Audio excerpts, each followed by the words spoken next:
Selamat pagi Bapak Ibu yang saya hormati. Bagaimana kabarnya hari ini Bapak Ibu? Alhamdulillah. Baik Bapak Ibu, saya mohon izin untuk menyampaikan dari pemahaman yang saya pelajari tentang budaya positif yang ada di modul yang kami pelajari. Jadi mohon maaf Bapak Ibu, di sini saya bukan untuk menggurui ataupun mengajarkan, tapi kita saling berbagi tentang budaya positif. Sebelumnya saya ucapkan terima kasih kepada Bapak Ibu yang sudah sudi meluangkan waktunya untuk kegiatan hari ini. Baik, sebelum kita memulai kegiatan hari ini, alangkah baiknya kita dahului dulu dengan berdoa supaya apa yang kita lakukan mendapatkan berkah dari Allah Subhanahu wa taala. Baik Bapak Ibu, kita mulai berdoa mulai.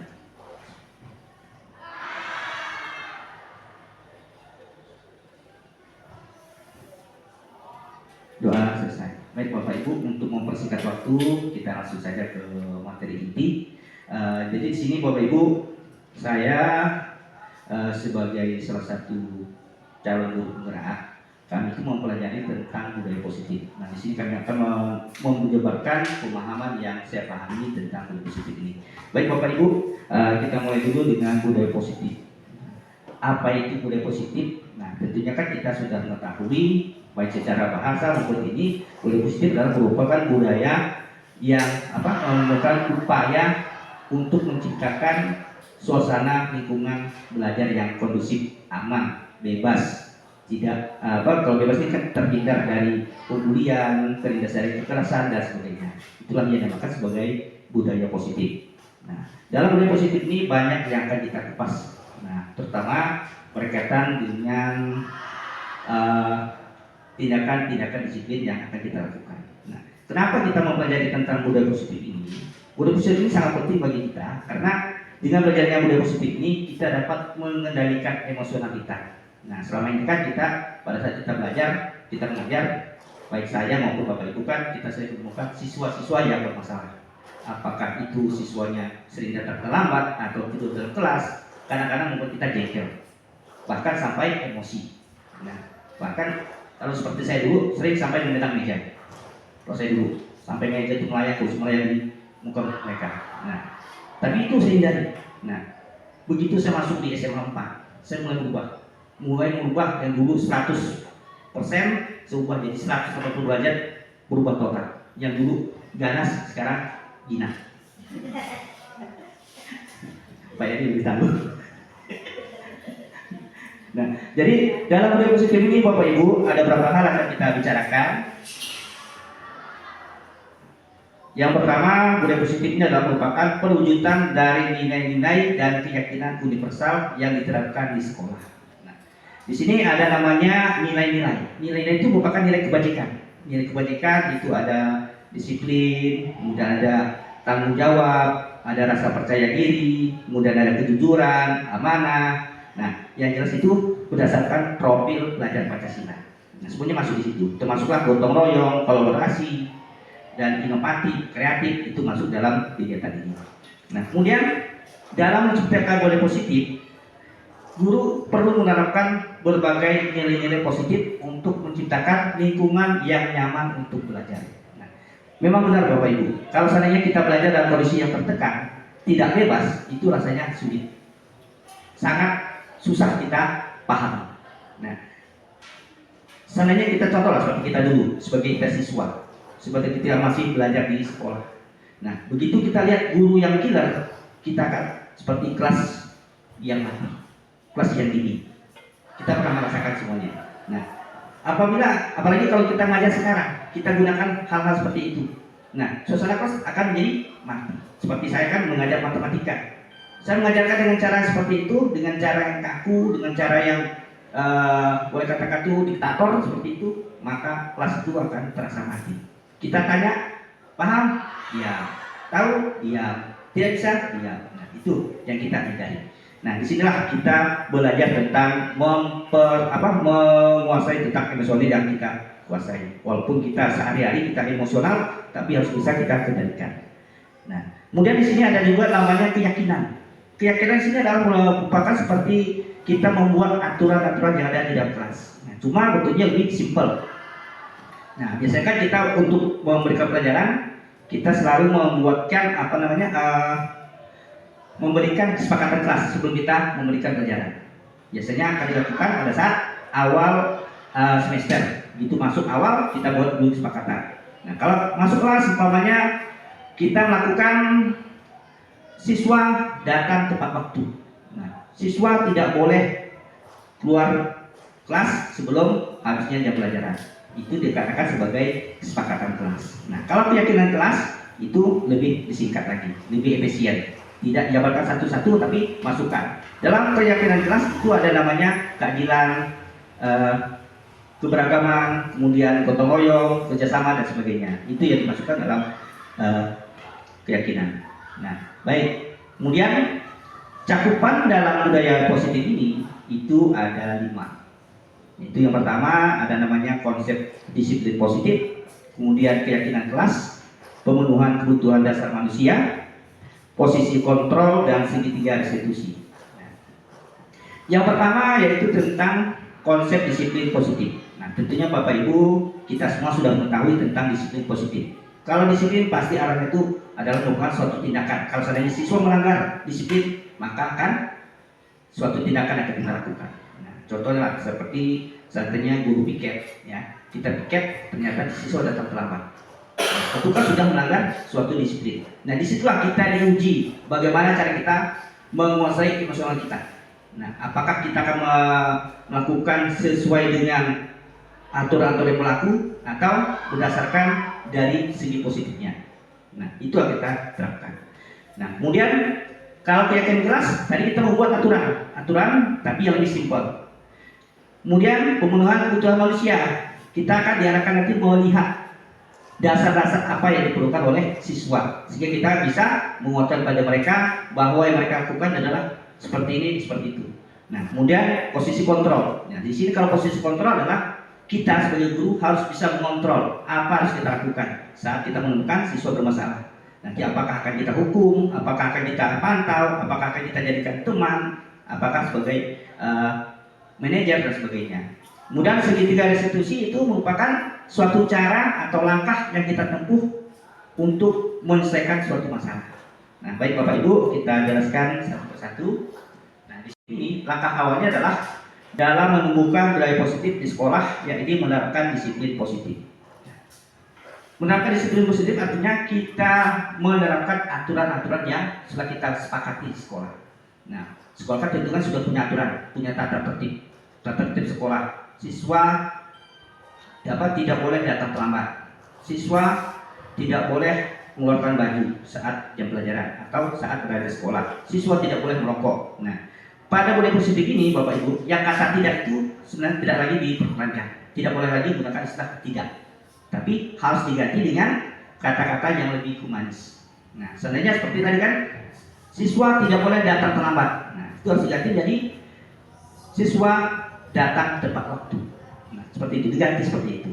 Nah, itu untuk mengurangi namanya seperti kayaknya ada istilah pengangkatan,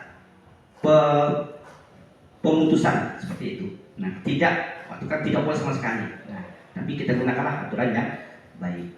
Kemudian dalam positif ini, disiplin positif juga disebutkan sebagai perilaku disiplin yang motivasinya berasal dari dalam diri siswa, bukan karena hukuman atau hadiah. Nah, jadi disiplin positif ini yang kita harapkan adalah siswa itu sadar sendiri, sadar akan dirinya. Dirinya harus datang tepat waktu, kita sadarkan. Itu dengan apa? Dengan keyakinan tadi. Kamu datang sekolah tujuan untuk apa? Nah, kan tujuan kita seperti itu. Tujuannya untuk apa datang sekolah? Apakah untuk hanya main-main, atau untuk menimba ilmu, atau untuk mencari pengetahuan? Nah, tentu kan itulah yang didengarkan sebagai salah satunya yang disebut sebagai keyakinan kelas atau keyakinan pribadi. Nah, tujuan siswa datang sekolah, tujuan saya adalah untuk mendapatkan teman. Itu salah satu keyakinan kelasnya. Nah, keyakinan yang dimiliki oleh dia. Nah, kemudian dalam disiplin positif ini juga bukan karena harus ada hukuman. Memang selamanya kita terapkan kalau siswa tidak disiplin kita berikan hukuman. Nah, tidak ada hukuman, siswa tidak disiplin. Nah, itu yang harus kita lakukan suatu perubahan dalam diri kita, minimal lah diri kita sendiri. Seperti saya sudah mulai mencoba meredam emosional saya yang dulu sangat luar biasa menjadi pelan-pelan psikis. Nah, kemudian keyakinan kelas. Nah, keyakinan kelas seperti yang saya sampaikan tadi, yaitu nilai-nilai kebaikan atau prinsip yang disepakati bersama. Nah, nilai keyakinan yang disepakati oleh bersama. Ya, tadi seperti kita buat keyakinan kelas, datang tepat waktu, berarti kan suatu dalam disiplin. Kemudian peduli lingkungan, kan? Seperti tidak boleh membuang sampah sembarangan, kan dibuatlah kondisi belajar dalam keadaan bersih. Nah, itu kan salah satu kondisi yang kita utamakan. Sekarang konsekuensinya apa? Nah, walaupun kita sebut itu, walaupun ada budaya positif tentang disiplin ini, tentunya pasti ada konsekuensi. Kalau tidak ada konsekuensi, maka juga tidak akan berjalan yang kita lakukan. Tapi konsekuensinya menurut siapa? Bukan kita, tapi kita minta siswa itu sendiri yang membuat konsekuensinya. Kenapa? Karena kalau mereka sendiri membuat, mereka akan tahu, oh kalau aku salah, aku akan dapat yang ini. Kalau kita sendiri yang membuat, siswa selalu. Kalau seandainya siswa kita membuat, siswa yang dapat selamat, maka hukumannya adalah harus 2 kali putaran lapangan. Kalau kita buat, nah ternyata Bapak Ibu yang kita butuh selama ini keliru. Seharusnya kita butuh adalah siswa yang membuatnya sendiri. Dia datang terlambat, sanksinya bersihkan. Pemain kan kesepakatan kita kan, Pak kalau kami datang terlambat, kami bersihkan WC. Nah itulah kesepakatan mereka. Jadi kita dikuatkan di situ di bagian konsekuensinya. Kemudian kalau membuat keyakinan kelas ini, dengan membuat keyakinan kelas, siswa akan lebih bersemangat untuk melaksanakan prinsip nilai-nilai yang mereka buat. Memang benar Bapak Ibu, saya sudah mencoba di kelas yang di SMA ini, saya buat sebelum saya masuk kemarin di tahun ajaran baru ini. Begitu saya masuk, saya buat dulu harapan siswa pada pelajaran matematika. Apa yang diinginkan oleh siswa?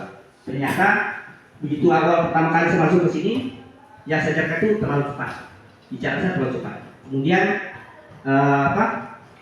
agak tegak, posisinya tegak. Jadi di situ mereka catat, Bapak kalau bisa mengajarnya lebih santai, Bapak kalau bisa mengajarnya lebih banyak explaining-nya seperti itu.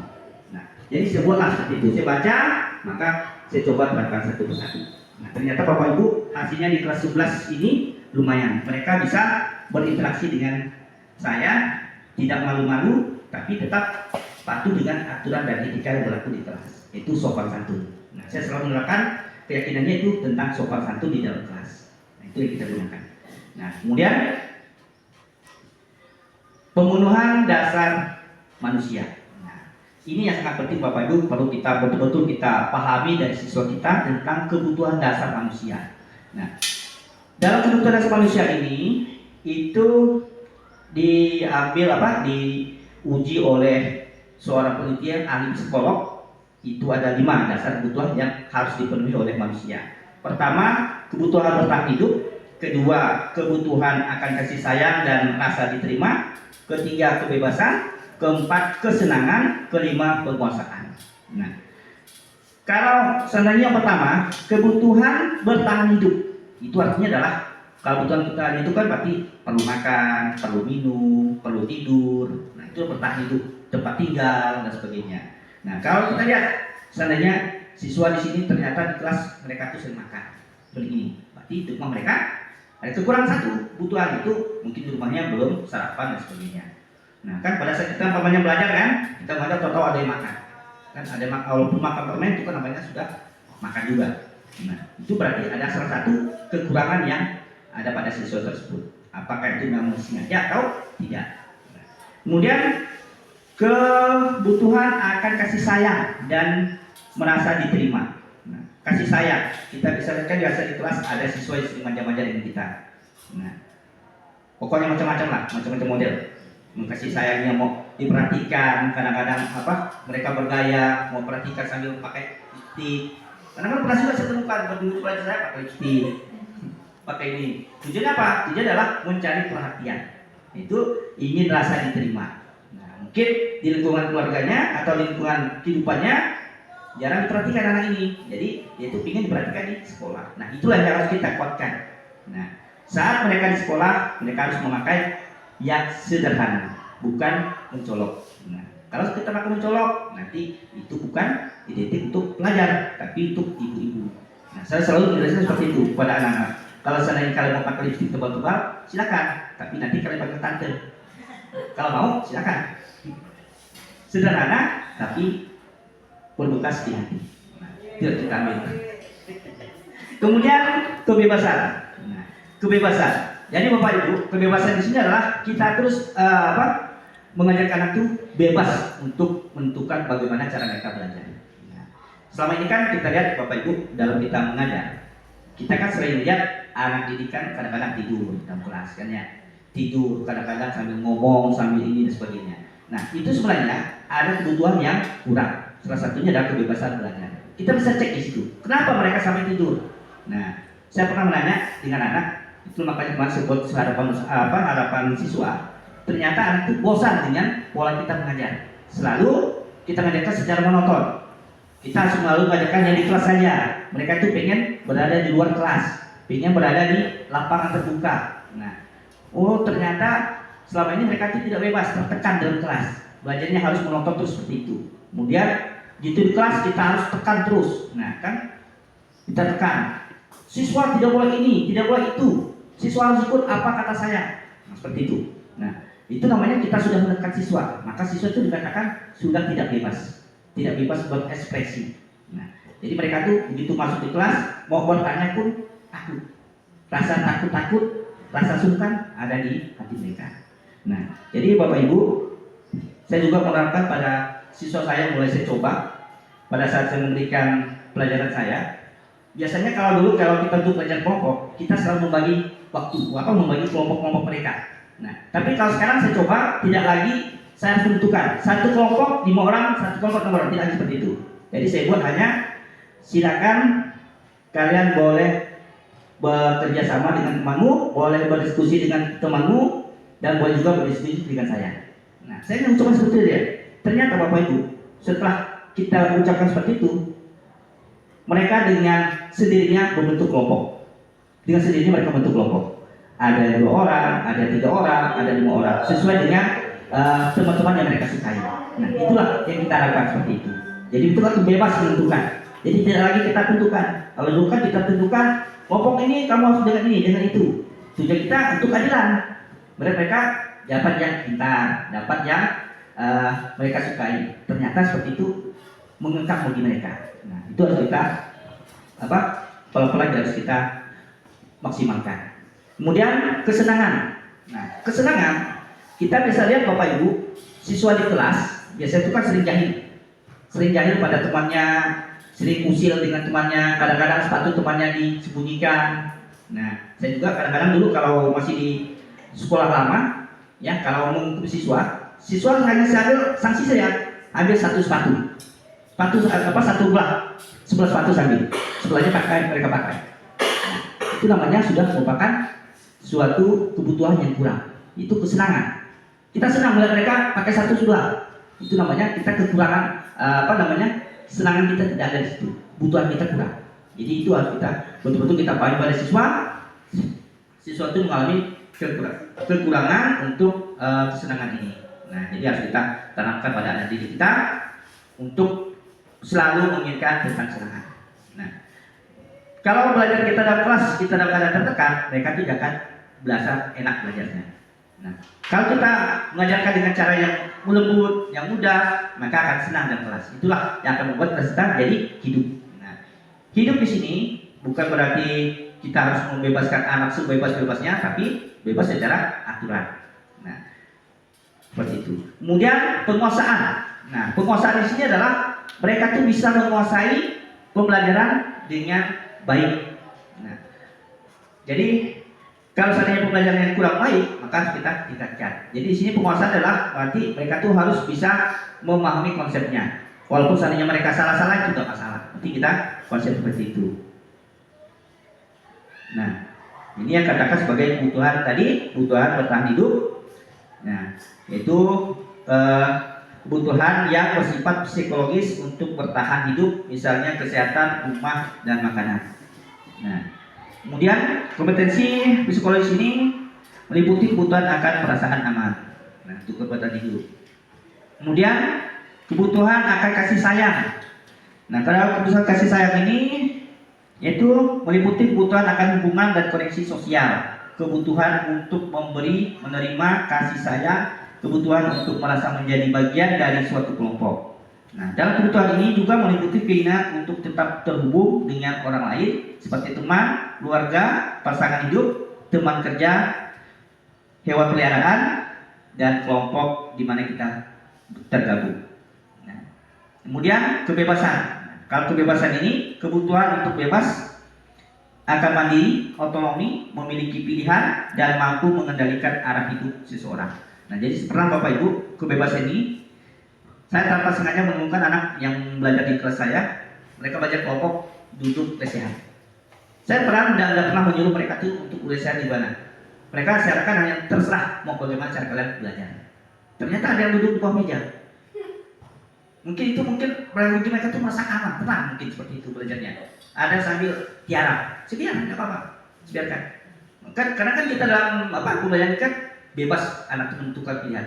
Kita memberi pelajaran juga kadang-kadang kan untuk dari tangkap mereka kan ada sambil tidur, ada sambil uring-uringan, ada sambil makan, ada sambil minum, bisa menyerap ilmu yang kita pelajari.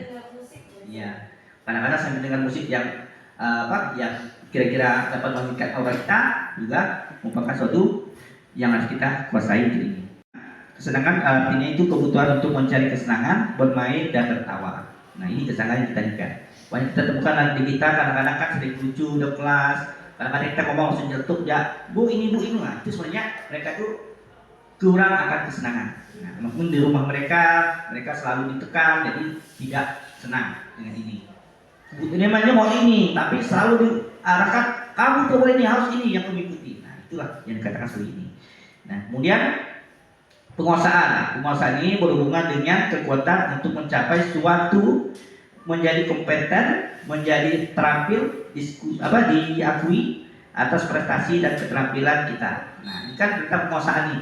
Penguasaan ini berarti tadi dia itu bukan membuat olahraga, membuat suatu pembelajaran bisa diakui. Nah, bisa dinilai dengan baik. Nah, kemudian, ini ada namanya ketiga setelah kita belajar tentang kebutuhan dasar ini, ada namanya posisi kontrol. Nah, posisi kontrol ini adalah sebenarnya ini untuk mengatur kita tentang bagaimana cara kita mengendalikan emosi kita. Nah, ini yang sangat penting bagi kita. Karena terus Bapak Ibu, kita setiap manusia mempunyai emosional yang berbeda. Mungkin ada yang sabar, ada yang setengah sabar, ada yang langsung emosional tinggi. Kalau saya itu termasuk tipe emosional yang tinggi, sangat respon. Nah, memang di sekolah ini kamu kelas saya diam, saya santai. Nah, tapi kalau Bapak Ibu yang pernah melihat saya pernah mengajar di tempat saya dulu, itu boleh katakan seorang guru yang killer. Bayangkan Bapak Ibu, dengan sepatu saya saja mereka sudah masuk. Ini bukan saya mau menciptakannya lama, memang itulah kenyataan. Jadi saya ingin merubah itu, makanya saya ikut guru gerak ini ingin tahu bagaimana sih cara kita merubah supaya kita itu menjadi yang baik seperti ini. Nah, mengontrol diri kita. Nah, ternyata yang kita lakukan memang seperti itu.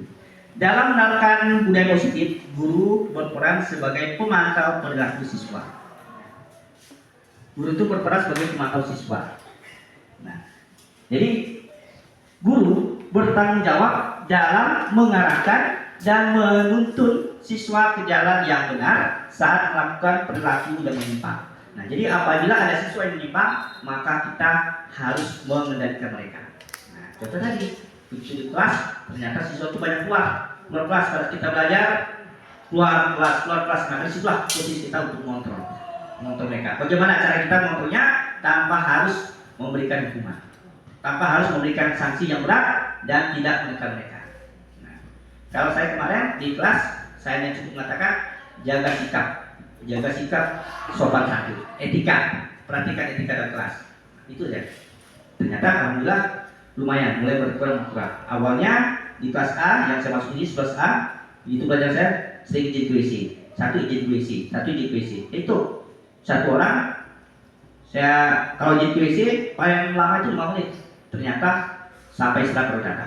Oke, satu kali. Besoknya juga sama satu kali. Besok lagi saya ikuti. Tetap kasih ikuti. Kita yang tahu apa sebenarnya yang dilakukan. Nah, itulah harus kita namakan posisi kontrol. Nah, kemudian pada posisi kontrol ini diambil oleh seorang ahli psikolog yaitu dengan nama Dr. William Glasser dan Gosser. Ini menyimpulkan ada 5 dalam posisi kontrol. Ada 5 macam, yaitu penghukum, kemudian pembuat merasa bersalah, teman, pemantau, dan manajer. Dalam teori kontrol ini, yang pertama adalah penghukum. Nah, kita seorang guru pasti sudah pernah sering melakukan, sering melakukan hukuman. Nah, di sini Bapak Ibu kita harus bisa membedakan antara hukuman dan sanksi. Nah, contoh hukuman, seandainya siswa datang terlambat. Siswa datang ke sekolah datang terlambat. Kan guru PK biasanya seperti itu. Datang terlambat, memberikan hukuman siswa datang terlambat 2 putaran keliling 2 putaran lapangan. Itu namanya merupakan hukuman. Hukuman ini biasanya berbentuk fisik yang menyakitkan siswa. Nah, tapi kalau sanksi itu hanya berupa perintah untuk menyelesaikan tugas. Contohnya yang datang terlambat tadi, siswa membersihkan kelas atau membersihkan selasar. Nah, itu namakan sebagai sanksi bagi siswa. Nah, dan ada juga kalau seandainya pada saat jam pelajaran kita ternyata siswa datang terlambat masuk kelas. Nah, kita karena kamu datang terlambat, kamu belajarnya tambah 5 menit, seperti itu. Atau kamu belajarnya di luar. Nah, itu namanya adalah merupakan sanksi bagi kita, bagi guru yang memberikan sanksi pada anak. Tapi kalau hukuman ya jelas itu menggunakan fisik. Nah, tapi Bapak Ibu ada juga hukuman itu yang berupa kayaknya sanksi, tapi itu menggunakan siswa. Contohnya seperti kita kadang-kadang ada siswa yang datang terlambat, menyuruh siswa itu menulis kalimat, saya tidak akan datang terlambat, tapi sebanyak 10 halaman. 10 halaman. Ada seperti itu. Dulu pernah saya temukan, terutama anak saya, pernah saya temukan di kelasnya disuruh anak itu menulis 10 kalimat saya tidak lagi di dalam kelas. Nah, sebanyak 10 halaman kertas, 10 halaman buku. Nah, padahal yang membuat bukan dia, salah orang lain, tapi seluruh kelas yang dikenakan. Nah, kalau kita hitung dalam satu lembar kertas itu kalau pernah saya hitung yang buku yang kecil saya itu sekitar 29 baris. Kalikan 10, berarti 250. Nah, bayangkan Bapak Ibu, ditulis dalam satu waktu pasti tangannya akan merasa bengkak, kecil. Ya, karena tangan-tangan SD namanya kan kecil-kecil. Nah, apalagi SD kita yang sama juga sama. Jadi saya pernah Bapak Ibu sebelum saya memberikan sanksi itu, saya coba dulu ke saya. Nah, karena saya dulu pernah sebagai kesiswaan, Bapak Ibu pernah siswa 8 tahun di kesiswaan. Jadi sebelum saya memberikan sanksi, saya coba dulu dengan saya. Kalau saya tulis sebanyak segini, kira-kira gimana? Oh, ternyata tidak bisa, tangan saya bengkak seperti ini tidak bisa kita gunakan.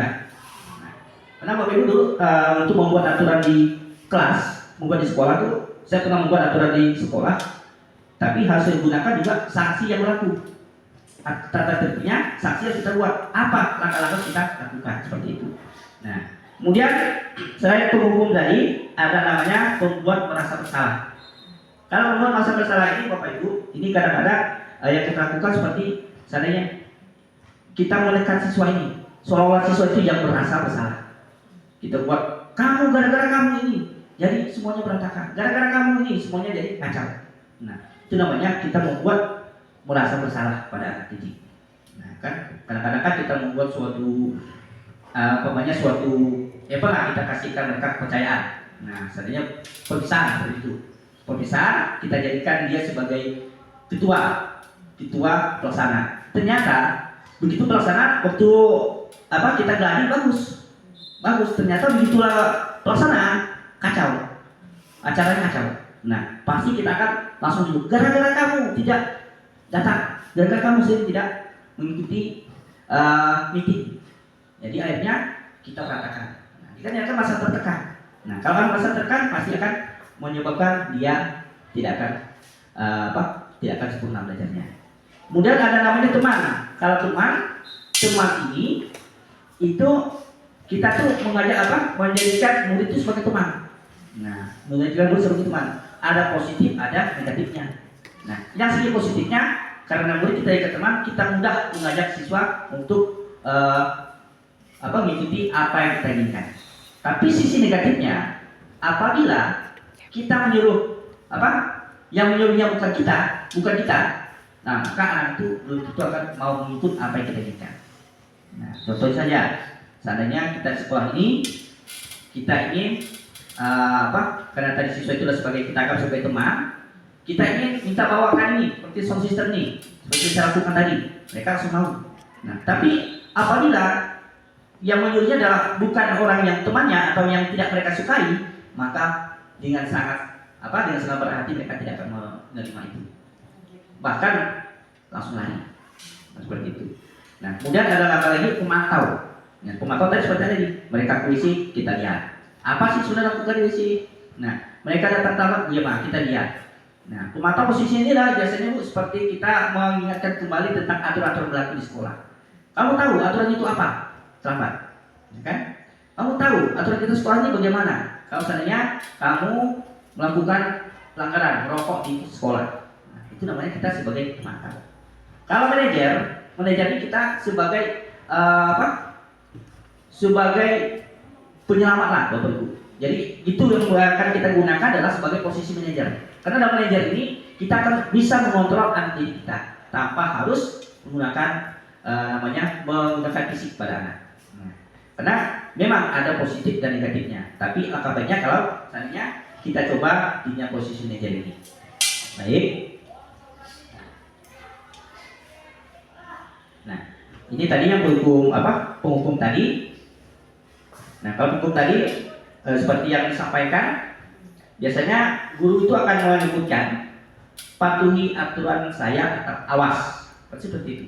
Kalau kita biasa di kelas kan, kalau misalnya kita di pagi pas sekolah banyak awas kalau misalnya di kelas, kan? Atau kalau macam-macam awas. Nah, begitu. Nah, itu.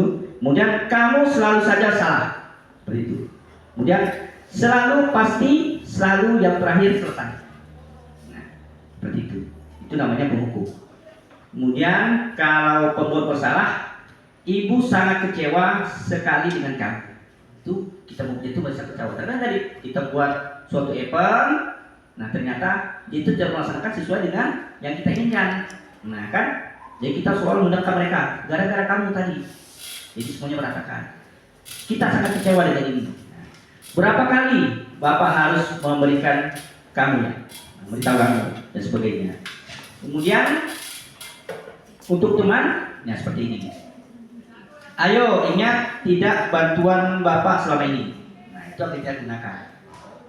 Nah kan, kemudian ayo bantulah kami. Nah, bantulah demi Bapak. Nah kemudian ya sudah kali ini tidak apa-apa. Nanti ibu akan membantu. Nah, ini kan biasanya seperti ini. Umpamanya pada saat kegiatan, ya, terutama kegiatan sekolah lah, kita kan kadang-kadang banyak event, ya kan? Karena yang siswa itu sering kita gunakan. Nah akhirnya kita ambil dia sebagai teman. Nah apa-apa semuanya ke dia. Nah kan gitu. Nanti apabila suatu saat, walaupun apa selalu dia karena kita sering membantu dia, pasti dia kan akan ingin lihat, oh ibu kan sering bantu saya. Nah saya kan seperti ini juga maunya, seperti itu. Imbal balik bagi mereka, seperti itu. Nah tapi pada saat mereka tidak dibantu, mereka akan kecewa sekali. Contohlah, umpamanya kita sering membantu dia karena kegiatan kita banyak ini, ternyata begitu kenaikan kelas dia tidak naik, nilainya tidak bisa kita angkat. Nah itu dia akan merasa kecewa, dia menganggap kita tidak membantu anak itu. Nah dia akan menganggap kita bukan lagi temannya. Nah itulah sisi positif dan negatif dari teman ini. Kemudian pemantau ya tadi kita memantau anak, berarti mengawasi tentang tingkah laku anak. Bagaimana anak itu, bagaimana anak ini kita pantau sesuai dengan aturan-aturan yang berlaku di sekolah. Nah, memang Bapak Ibu kita sudah sering melakukan itu dan saya juga pernah merasakannya. sebagai pemantau, sebagai pengontrol, sebagai pemberi hukuman juga sering seperti ini.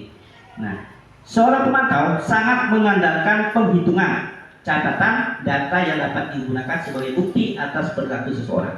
Nah, contoh itu tadi yang saya lakukan, anak selalu izin ke WC. Nah, 1 kali datangnya telat, biarkan. Oke, 2 kali telat, biarkan, catat dulu. 3 kali telat, biarkan. 4 kali ikuti dari belakang. Apa yang dilakukan? Nah, itu kan namanya kita sudah memantau kan di situ. Nah, kita ada pemantauan. Kemudian biasanya pertanyaan yang akan timbul yang kita sering sebutkan itu peraturannya apa? Apa yang telah kamu lakukan? Sanksi atau konsekuensi itu apa? Nah, itu yang kita lakukan di pertanyaan pemantau ini. Kemudian ada namanya manajer. Nah, jadi Bapak Ibu, kita dalam kurikulum Merdeka ini diarahkan untuk mengendalikan anak itu dengan cara manajer. Nah, kenapa? Dengan cara manajer ini itu adalah cara yang lebih aman, lebih mudah, kemudian membuat anak merasa nyaman. Nah, membuat anak merasa tidak tertekan. Dan anak itu ingin berbagi dengan kita. Nah, jadi mudah curhat dengan kita. Nah, biasanya ilmu ini banyak diperoleh oleh guru BK biasanya seperti itu. Nah, tapi kita walaupun bukan guru BK, tapi kita harus belajar tentang ini. Nah, manajer adalah posisi di mana guru berbuat sesuatu bersama dengan murid, mempersilahkan murid mempertanggungjawabkan perilakunya, mendukung murid agar dapat menemukan solusi atas permasalahannya sendiri. Nah, jadi kita sebagai posisi manajer ini, kita itu bukan sebagai penghukum, tidak. Kita juga bukan sebagai pengontrol anak, tidak. Nah, jadi tugas seorang guru bukan untuk mengatur perilaku anak, tapi kita hanya mengarahkan, kita hanya menguatkan. Seandainya anak membuat kesalahan, kamu tahu keyakinan keras yang kita yakini itu apa? Nah, jadi kita kuatkan di situ. Nah, seandainya dia datang terlambat, maka kan itu adalah melanggar aturan disiplin. Nah, jadi kita kuatkan disiplinnya. Nah, bagaimana caranya? Caranya adalah kalau seandainya kita temu dengan anak ini, kita panggil. Nah, kamu kenapa datang terlambat? Kan seperti itu biasanya kan? Ya Pak, saya sering bangun kesiangan, kan seperti itu. Pak, ya saya kerja seperti ini. Nah, maka disitulah kita adakan suatu dialog. Kita cari solusinya. Nah, itulah tujuan dari manajer. Nah, saya pernah Bapak Ibu mendapatkan anak dulu waktu saya masih sebagai kesiswaan dulu. Siswa itu sering datang terlambat, bahkan ada yang pakai rok pendek terus. Kalau dulu di sekolah lamaku banyak abang-abang itu pakai rok pendek 5 cm di atas lutut. Nah, kalau begitu Bu Nesa masuk dulu, roknya sudah panjang. Itu sudah perlu proses, bagaimana prosesnya. 3 bulan saya gunakan proses itu, baru panjang semuanya. Itu pun udah pendek lagi. Awalnya dulu begitu dia terapkan panjang semua kayak anak pesantren, anak amoy itu. Bagus semuanya pakainya. Jadi yang saya terapkan itu, saya panggil anak itu, menanyakan apa sebenarnya terjadi sehingga kamu sudah datang terlambat. Ternyata Bapak Ibu, anak itu datang terlambat karena dia itu bekerja. Begitu pulang sekolah, mereka itu bekerja. Pulang sekolah kan sekitar jam 5:30. Mereka mulai bekerja jam 7 malam. Jam 7 malam bekerja, membuat air tahu dan air tahunya, sampai dari proses pembuatan sampai jadi, baru pulang ke rumah sekitar jam 4 subuh. Nah, itu. Jam 4 subuh datang ke rumah, itu udah belum tidur tuh. Buat lagi kerjaan rumah dulu. Nah, buat kerjaan rumah, kemudian membantu bereskan rumahnya, setelah itu baru tidur. Baru dapat tidur sekitar jam 7 pagi. Nah, jam 7 pagi baru tidur. Nah, akhirnya kan kesiangan bangunnya jam 12 atau jam 1. Akhirnya terlambat seperti itu. Nah, jadi biasanya saya akan lakukan itu, coba seandainya kamu mau bagi waktu yang kamu perlukan. Nah, saya tanya, yang beri kamu sekolah siapa? Saya sendiri Pak. Memang dulu anak-anak kamu itu banyak yang mereka melihat sekolah itu dari biaya mereka sendiri. Mereka sekolah untuk diri sendiri. Jadi saya tanya, tujuan kamu sekolah untuk apa? Kenapa kamu sekolah? Kalau seandainya kamu sudah kerja, ngapain sekolah lagi? Lebih baik langsung kerja saya. Pak, saya supaya ini Pak, supaya ini Pak. Kan seperti itu Pak. Jadi kita menimbulkan keyakinan dari mereka, menguatkan mereka. Nah, kemudian Bapak Ibu, kita ke yang yang paling kita utamakan dalam kurikulum Merdeka ini adalah menerapkan mengendalikan siswa ini dengan cara segitiga restitusi. 3 hal yang kita pahami, yaitu pertama menstabilkan identitas, kedua validitas tindakan yang salah, ketiga menanyakan keyakinan. Nah, jadi sebelumnya kita ingin tahu dulu segitiga identitas ini, segitiga restitusi, yaitu keinginan untuk melakukan nilai-nilai baik dapat ditumbuhkan dengan konsep segitiga restitusi. Restitusi adalah upaya mendisiplinkan siswa dengan meminta siswa bertanggung jawab dalam menyelesaikan masalahnya. Nah, segitiga restitusi juga terdiri atas 3 tahap ini, yaitu menstabilkan, validitas, dan menanyakan keyakinan. Nah, itu validitas. Nah, seperti tadi, contoh tadi kita ambilkan siswa yang datang terlambat. Nah, juga pernah dulu saya itu memanggil siswa karena tidak masuk sekolah, sering apa? Saya panggil anak itu. Saya panggil, ternyata anak itu protein. Banyakkan dulu anak kamu itu banyak protein. Jadi kita jangan heran, seperti kita lihat, seperti yang pernah si Elsa dulu, saya pernah tanya dengan dia secara ini, ternyata dia itu tertekan di rumahnya, nah sering diposatkan. Nah seperti itu. Saya juga di tempat saya lama juga sama, antu sering buatkan hum, ternyata orang itu pisah, cerai. Satu ke Malaysia, satu ke Bali. Nah, jadi anak itu tinggal sendiri di rumah. Hanya teman itu tiada gugup saja di rumah. Teman tidurnya, teman makannya, teman apanya. Tidak ada teman curhat. Neneknya ada, tapi tidak bisa bahasa Indonesia. Bayangkan Bapak Ibu, kalau kita panggil pakai bahasa itu bagaimana kita mau memahaminya? Tidak bisa. Jadi salah satunya kita tinggal bagaimana cara kita mengendalikan emosi mereka. Nah, jadi kita tanya itulah disebut sebagai menstabilitaskan masalah. Nah, kemudian validitas tindakan. Jadi kita tahu tadi kan stabilitasnya dia itu karena berpenghuni di rumah, karena ini dan itu. Nah, kemudian validitas kita kuatkan. Nah, tahu nggak yang kamu lakukan itu apa? Nah, kan itu adalah tindakan yang salah. Kenapa tidak masuk sekolah? Bukan berarti kamu berkaitan di rumah, kamu frustasi di rumah, tidak sekolah, itu salah. Nah seperti itu, kita tingkatkan seperti itu. Salah yang kamu lakukan. Tujuannya awal kamu sekolah untuk apa? Kan untuk kita, untuk mencari teman. Nah kita kuatkan di situ. Nah di validitas itu kita kuatkan itu adalah kelakuan yang salah. Kemudian menanyakan keyakinan. Nah tidak ada tahun tadi kan, dan kita kuatkan mereka itu sudah salah melakukan ini, tidak sesuai dengan yang diinginkan, terus ini, maka kita tanyakan tentang keyakinan, kita kuatkan. Ya, tadi tujuan kamu datang ke sekolah untuk apa? Itu salah satu keyakinan kita. Nah, tujuannya untuk apa? Mengapa kamu sekolah? Nah, saya pernah Bapak Ibu yang saran seperti ini, karena dia juga bekerja, sedang masuk sekolah apa? Nah, saya tanya, kamu yang membiayai sekolah siapa? Saya sendiri Pak, ya kan? Oke, kamu sendiri. Nah, sekarang kamu pikirkan, kita buka secara terbuka.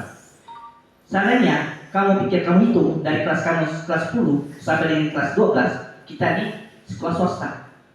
Sekolah swasta itu selalu segala sesuatunya menggunakan biaya. Kamu mau ikut apa saja menggunakan biaya. Itu sajalah biaya untuk diri kamu sendiri. Kamu sekolah pakai apa? Motor. Berapa bensin per hari? Seperti itu. Kemudian berapa uang jajan yang kamu keluarkan per hari? Seperti itu. Oke lah kalau mereka yang bekerja sendiri, tidak masalah. Gaji mereka bisa 800 1 juta per bulannya. Tapi bagi mereka yang dibiayai orang tua, maka begitu. Nah, saya juga pernah dapatkan anak, Bapak Ibu dulu pernah anak itu laporan dengan saya waktu saya masih sebagai siswa. Anak itu sering gurau dengan temannya, sama-sama cewek itu memegang ini dada, megang dada. Sering seperti itu. Akhirnya ada lapor dengan saya, Pak, si itu sering megang saya Pak, sering ini.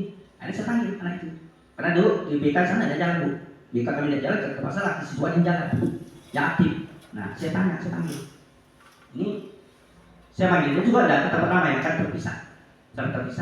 Dan tentunya harus didampingi karena yang cewek digunakan, maka harus salah satu laginya penetral, yaitu yang ibu-ibu kita panggil. Kenapa? Nanti kalau misalnya kita berdua saja, akhirnya timbul suatu fitnah seperti pelecehan seksual. Kenapa? Roknya pendek juga, suruh pendek-pendek.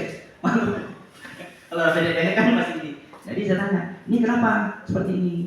Ini kenapa? Nah ternyata hanya iseng Pak, hanya iseng. Nah, biasaan. Jadi kamu tahu yang kamu lakukan apa? Kan kamu sama-sama cewek, kan? Ini, kenapa hanya suka-suka Pak? Ini kan juga sudah memegang saya Pak. Kan? Nah ini tidak boleh, jangan kamu lakukan lagi. Kalau seandainya kamu lakukan lagi, maka kamu dikatakan nanti terjadilah pelecehan. Nah seperti itu. Jadi saya tidak sampai situ Bu, saya telusuri lagi, saya panggil. Akhirnya saya panggil seluruh siswa satu-satu. Saya tanya dengan perilaku ini. Ternyata anak ini punya satu penyimpangan seksual. Dia menyukai cewek. Nah, kan kita tahu di situ kan jadinya. Nah, jadi akhirnya kita mengelompokkan itu. Kita buat suatu garis. Nanti hati-hati dengan anak ini. Harus kita lakukan khusus anak ini. Jangan kita nanti depan mereka menggunakan yang seperti itu. Nah, itu yang kita gunakan untuk menangani siswa. Saya dulu tidak tahu itu apa namanya, apa teorinya. Ternyata setelah saya baca ini, baru tahu saya, ternyata teori ini gunakan teori segitiga restitusi. Nah, mungkin Bapak Ibu pernah melakukan seperti itu. Baik Bapak Ibu, di sini kita sharing. Mungkin dari yang saya jelaskan ini, mungkin ada Bapak Ibu yang ingin bertanya atau ingin menanggapi masalah tersebut.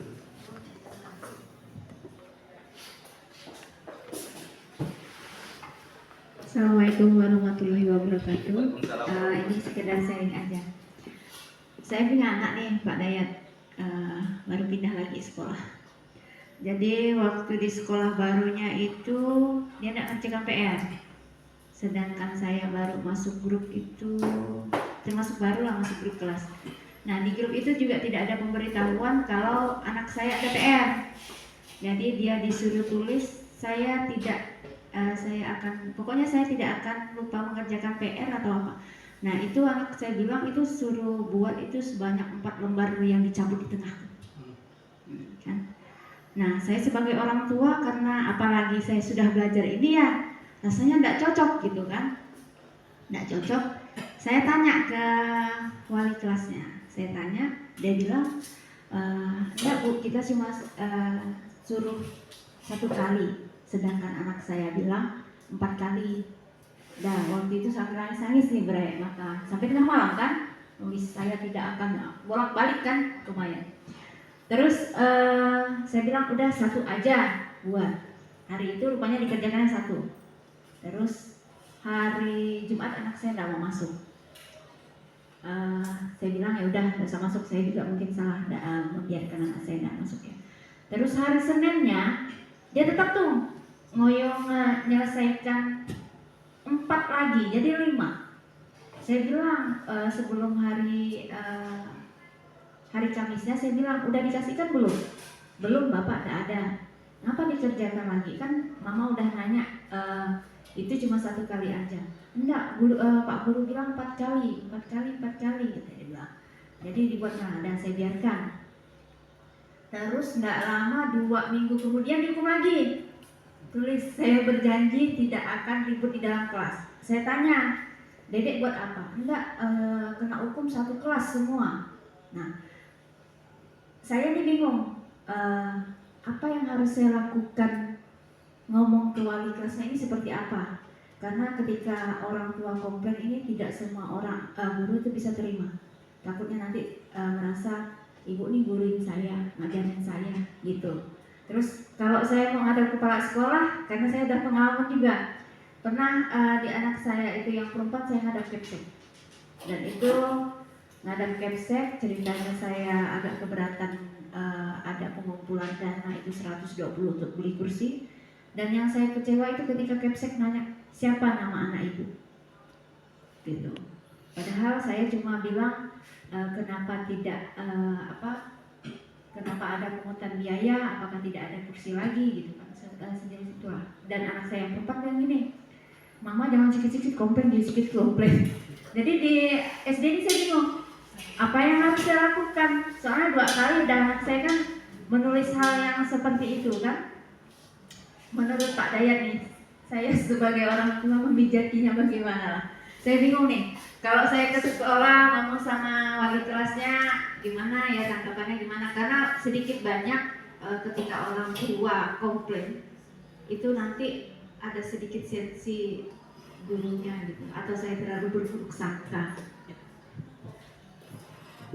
Baik Bu Rina, terima kasih atas pertanyaannya. Mungkin sebelum saya jawab, mungkin ada tanggapan dari Bapak Ibu untuk masalah Bu Rina. Mungkin ada tanggapan dari Bapak Ibu untuk masalah Bu Rina. Baik, jadi Bapak Ibu, seperti yang sampaikan Bu Rina, memang suatu problema. Memang Bapak Ibu kadang-kadang kita ingin menyampaikan konflik ke guru ini, kadang-kadang guru tidak terima. Mereka itu merasa tersinggung. Nah, itu sebenarnya guru tersebut kurang memenuhi kebutuhan dasar manusia tadi. Itu terlalu egois seperti itu. Nah, seperti itulah seharusnya harus kita hindari. Nah, jadi seperti yang Bapak Ibu sampaikan, mungkin ini sebagai pendapat saya saja. Mungkin yang perlu kita lakukan adalah kita datangi secara langsung, tatap muka secara langsung. Mungkin dengan cara tatap langsung seperti itu, mungkin mereka bisa menerima. Kita sharing seperti itu. Mungkin kan yang mereka yang buat tersinggung kadang-kadang kita pakai HP, kita hanya pakai chat aja di baik di grup maupun pribadi. Nah, mungkin dengan cara seperti itu mereka itu tidak sopan. Nah, jadi kan mereka, oh ini kan ini ya. Kalau seperti itu, alangkah baiknya kita datang langsung ke tempatnya, kita temui bagaimana yang kita lakukan. Nah, kan seperti yang kita lakukan di sekolah kan, kalau seandainya ada siswa masalah kita kapan orang tuanya. Nah, seperti itu kita datang. Waktu kita tidak ada kita datang. Kalau seandainya masih juga seperti itu, tidak guru tersebut masih juga memberikan tidak memindahkan, ya terpaksa kita harus diskusi lagi dengan yang lebih tinggi dari mereka. Nah, kalau di SD kan tentunya tidak ada namanya guru kita tidak ada, namanya guru yang ini tidak ada hal terbaik yang kepala sekolah. Nah, kita nanti bisa diskusikan dengan kepala sekolah seperti itu. Kita kompromikan. Jadi bagaimana kira-kira yang harus dilakukan untuk menangani anak ini. Ya, jangan sampai nanti gara-gara ini dia tidak masuk karena takut tadi, karena kan terancam. Anaknya kan tujuan terancam. Nah, kalau nggak mengajarkan lagi nanti akan dikasih segala macam seperti itu. Nah, bukan mereka terancam. Yang langkah banyak kita sama-sama diskusikan dengan orang tua dan guru yang ada di sekolah. Nah, itulah saran saya, Bapak Ibu. Nah, bagaimana Bu Rina? Selalu. Karena gurunya laki gitu Pak, jadi saya mesti ngomong apa ya gitu. Takutnya saya salah ngomong ya gitu. Kalau mungkin perempuan kemarin saya udah pergi, cuma saya waktu itu minta sama suami saya coba laki sama saat laki yang ngomong itu lebih enak gitu kan. Takutnya perempuan tahu lah mama kan Pak. Ya Bu, ya memang Bu, kadang-kadang kalau kita ngomong langsung memang kayaknya kurang pernah juga dulu Bu, ada suatu teman saya itu didatangi oleh orang tua siswa. Orang tua siswa datang ya kayak itulah komplain gitu kan. Nah, dia itu ngomong, saya ini kan orang tua siswa itu, saya ini guru, saya tahu mas ini. Ya kan teman gue dia tersinggung juga. Oh kalau gitu bapak jangan ngurus anak bapak. Nah, seperti itu. Kan jadi timbul itu. Nah, alangkah baiknya kita datang dengan manis dan kita menganggap diri kita seolah-olah kita ini tidak tahu apa-apa. Kita tanyakan dulu kualitas dulu. Sebenarnya apa sih masalah awal dari anak kita ini? Seperti itu. Nah, kalau udah tahu nanti kita sama-sama lah kita membina anak kita. Saya akan bina dari rumah, bapak bina dari sini. Nah, itu biasanya saya juga pernah melakukan seperti itu. Bapak Ibu pernah datang ke sekolah komplain karena anak itu hanya untuk kegiatan lomba, anak itu suruh beli sepatu. Hanya satu kali pakai seperti itu, percuma. Kan belinya mahal-mahal, tapi hanya satu kali pakai, untuk apa gunanya? Itu komplain. Nah, komplain ya seperti itu lah. Jadi akhirnya kan dapat suatu punca masalah. Oke Pak, kita jangan gunakan sepatu itu. Kan kita keluar Bu. Ini kalau misalnya beli sepatu ini nanti gunakan dipakai dari terus sekolah, ya terus sekolah. Kita boleh pakai nggak? Kalau seandainya juga bisa digunakan di sekolah, nggak masalah. Oke. Harganya kalau nggak satu sekitar 500.000 sepatu.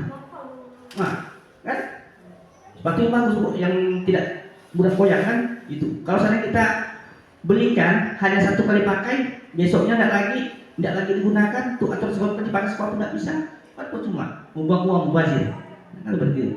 Jadi akhirnya kan kami tindakan. Pernah juga dulu masih juga tidak dinilai naik ke sekolah. Nah, kita diskusi. Nah, akhirnya dari tempat itu kita kompromi sama-sama. Baik Bapak Ibu, mungkin ada lagi mau disampaikan Ibu? Terima kasih Pak ya. Saya cuma tadi yang Bapak sampaikan itu sepertinya itu kan kasus, misalnya tadi kan siswa yang terlambat kan jadi kita panggil gitu Pak ya. Nah itu kan kayaknya tuh ada individu per individu kita panggil ya Pak ya kan, Ya. kita ajak komunikasi, ajak diskusi ya kan, yang tadi itu kan enak kayaknya mudah ya. Ya. Nah sekarang bagaimana kasusnya dalam satu kelas gitu, misalnya mereka ribut, mereka satu kelas itu bagaimana cara penanganan menggunakan apa tadi segitiga restitusinya itu gimana, atau pengontrolan guru di dalam kelas itu bagaimana kalau kasusnya itu dalam satu kelompok atau satu kelas. Ya baik, terima kasih Pak. Menguasai satu kelas. Nah, dengan menggunakan segitiga restitusi ini. Nah, jadi Bapak Ibu, untuk mengontrol dalam satu kelas yang seperti yang saya lakukan, sebelum kita masuk tahun ajaran baru ini, kita buat dulu harapan yang diinginkan siswa. Kita buat dulu itu. Kita buat apakah mau pakai kertas atau mau pakai apa ya. Saya kemarin saya buat anak tuh menyuruh pakai kertas, menuliskan harapan di kertas. Terserah mereka mau tuliskan apa tulisannya. Nah, apakah mereka mau kompetisi dengan kita apa terserah. Itu pertama. Setelah kita adakan harapan itu, kita lihat. Setelah kita buat itu, baru kita membuatkan keyakinan kelas atau kesepakatan dalam kelas. Nah, sepakat kelas. Kesepakatan itu apa? Anak itu maunya bagaimana? Ini bagaimana? Nah, kan nanti konsekuensinya apa? Mereka sendiri menentukan. Nah, kan kamu sendiri buat konsekuensi kan? Bukan saya. Nah, kan silakan lakukan seperti itu. Kita buat seperti itu. Jadi kita buat aturannya Pak ya. Ya, Bu, ya. Apa namanya? Dalam kelas itu gimana? Ya. Nanti konsekuensinya apa kalau jika mereka misalnya tidak ngerjakan PR atau Ya. tidak bikin tugas? Ya. Nah, seperti itu ya Pak ya. Ya, betul Bu, ya. Jadi seandainya kan anak tidak menjaga tugas, konsekuensinya adalah tidak tuntas, seperti itu kan. Nah, tapi yang membuatnya mereka sendiri, kan kita. Ya, mereka sendiri. Jadi mereka tuh tahu. Oh, kalau udah tuntas ini. Kalau seandainya ada kelas ribut, nilainya berkurang 1, kan gitu kan? Ibu kasih dulu pertanyaan tematik. Kalau seandainya yang satu kelas ribut, bagaimana? Nah, ribut. Bagaimana? Katakan, Pak, Bu, nilai kami kurang ini Bu, kurang 5. Oke, kan? Salah satu sepakatan ya? Sepakat? Sepakat. Oke, dan tuliskan. Itu Bu, kalau sudah sebutkan, begitu pelaksanaan, kita jangan pelarut, langsung kerjakan. Langsung tidak. Nah, seperti yang pernah saya lakukan Bapak Ibu di sekolah saya dulu, karena siswa pakai rok pendek. Ini pengalaman betul-betul pribadi saya. Begitu saya masuk di sekolah lama dulu, sekolah SMK, itu kan banyak amoy. Roknya tuh di atas 5 cm, di atas itu Bu. Kalau duduk tuh, kalau cowok, kalau laki-laki tidak melihat tuh memang itu Bu. Apa? Dilihat dosa dan dilihat sayang. Memang Bu, memang luar biasa Bu. Kalau amoy, kalau kita tegur, silakan. Kalau kita tegur mereka pakai rok pendek, ih napa itu? Sebenarnya kita tegur itu, ih napa itu? Bapak gede katanya, seperti itu. Tapi kalau tidak kita tegur, kita biar mereka santai. Jadi tidak ada marah-marah Bu. Jadi akhirnya saya lihat untuk menerapkan itu, karena banyakkan hampir satu sekolah pakai rok pendek. Jadi akhirnya yang saya lakukan dulu adalah saya meneliti dulu dari tata tertib yang ada. Ternyata tata tertib yang dibuat oleh sekolah yang terdahulu sebelum saya sebagai kesiswaan itu hanya mengarahkan tidak boleh ini, tidak boleh itu, tapi penanganan itu tidak ada. Standar penanganan itu tidak ada. Nah, jadi akhirnya saya ubah. Begitu ada aturan, maka harus ada penanganan. Penanganan itu apa? Saya ambil 3 tindakan. Pertama, saya buat dulu aturan kelas, aturan sekolah. Setelah itu saya buatkan tindakan. Yang saya lakukan, pertama sosialisasi dulu aturan yang akan berlaku mulai saat ini. Yang kedua, penerapan disiplinnya. Yang ketiga, baru tindakan. Sosialisasi ini saya gunakan selama 3 bulan. 3 bulan berjalan. Begitu rok pendek tegur. Sosialisasi namanya kan. Yang kedua, penindakan penerapan. Begitu ada masalah, siswa pakai rok pendek, kita terapkan dulu, kita panggil.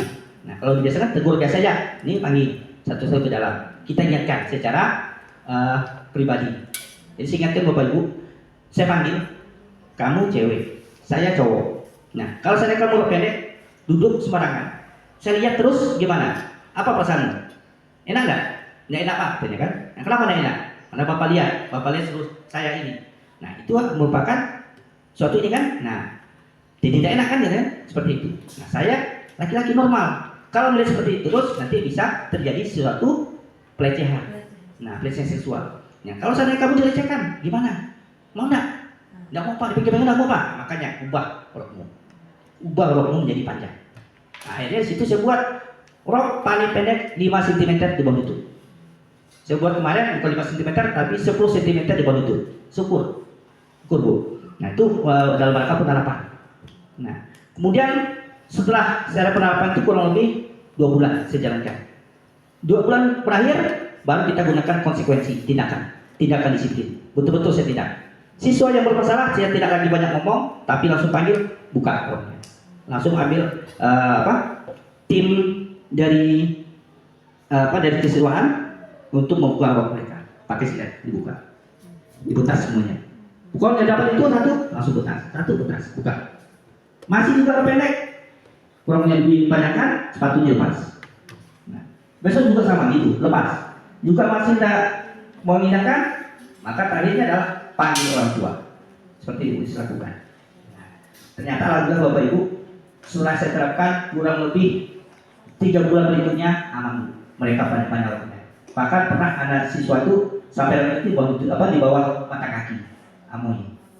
Nah, setelah berapa tahun kemudian aturan sekolah itu aturan lagi buat seragam sekolah itu roknya pakai rok lipit, semuanya sama. Nah, jadi saya tidak bisa berapa lagi Bu. Saya ingin menerapkan aturan kita jangan sampai siswa itu pelecehan seksual, ternyata sekolah maunya pakai yang enggak pendek-pendek. Adalah teruskan. Nah, dan saat itu pun saya tidak lagi sebagai siswaan. Nah, jadi udahlah, karena saya tidak lagi siswaan, hanya bisa mengarahkan saja. Tapi alhamdulillah Bapak Ibu, selama saya di sana, aturan yang saya terapkan itu masih dipakai sampai sekarang. Sampai Ibu Nisa tidak lagi di sana, aturan masih dipakai. Pertama, roknya panjang, kedua tetap menggunakan atribut sekolah lengkap, dan ketiga siap siswa yang bermasalah yang datang kapan dorong motor, kunci tarik dorong, itu saja sanksinya. Jadi mereka tidak lagi sesuatu lari-lari tidak, tapi juga terlambat pinjam kunci ya, dorong sampai ke parkiran. Dah, itu semua olahraga. Kita tidak memberikan beban pada mereka. Itu yang dapat saya lakukan Bapak Ibu. Mungkin Bapak Ibu ada lagi mau ditanggapi sebelum kita akhiri kegiatan kita? Udah Bapak Ibu? Baik Bapak Ibu, sebelum kita akhiri, saya mohon umpan balik dari Bapak Ibu dari apa yang kita sampaikan. Mungkin dari Ibu Gustini mungkin ada mau sampaikan umpan baliknya.